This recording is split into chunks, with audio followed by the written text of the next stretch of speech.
It seems the year 2022 flew past us in a blur. So many big headlines, so many consequential stories. Among the biggest, another shift in Tennessee's political landscape.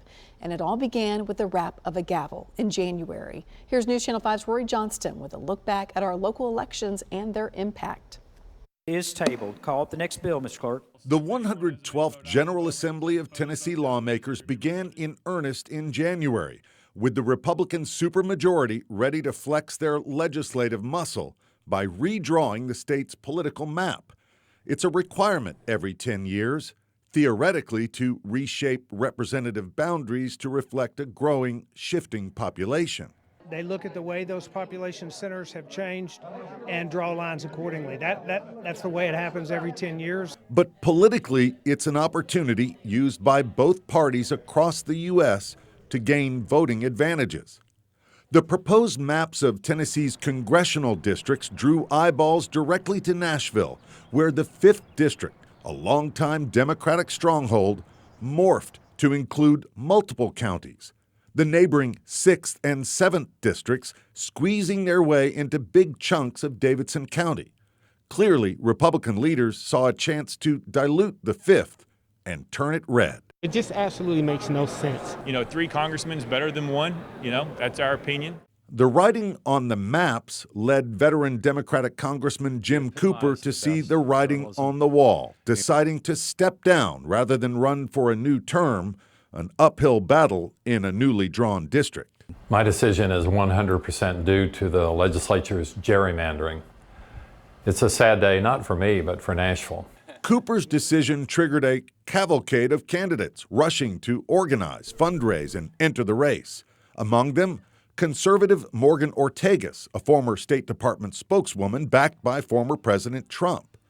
In the weeks and months following, other Republicans joined the race, including former House Speaker Beth Harwell, retired Brigadier General Kurt Winstead, and investor Baxter Lee.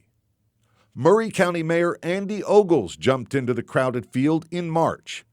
Democratic activist Odessa Kelly, who considered a primary challenge against Congressman Cooper, instead shifted her focus to the 7th District to take on incumbent Republican Mark Green.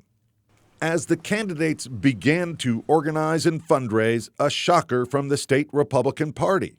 On April 19th, the GOP Executive Committee voted to remove 3 of the Republican candidates in the 5th District race, Ortagus, Lee, and Robbie Starbuck, a music video producer who announced his candidacy in 2021. At issue, whether the 3 met requirements of being bona fide Tennessee Republicans, including a consistent voting history in the state. Legal challenges to the decision fell short. That left 3 frontrunners for the Republican nomination: Harwell, Winstead, and Ogles. After a summer filled with attack ads from outside groups, the voters had their say in the August 4th primary. Let's get D.C. out of Tennessee, and let's start getting back to the basics. Andy Ogles, the fiery conservative from Columbia, Tennessee, marched into the general election battle against Democratic challenger Heidi Campbell, a local state lawmaker. With his initial pick, Ortagus, out of the race, former President Trump endorsed Ogles.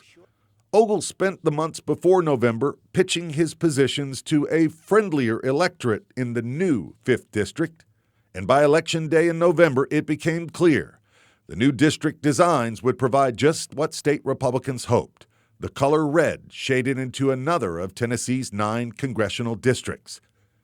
Ogles, along with incumbents John Rose and Mark Green in the 6th and 7th districts respectively, coasted to victory, leaving just 1 Democrat representing Tennessee in Congress, Steve Cohen, in the 9th. And we are going to take this country back. Among the victors that night, Republican Governor Bill Lee, who easily defeated Democratic challenger Jason Martin. Compared to the congressional races, Lee's campaign for re-election was relatively quiet, yet consistent, by design.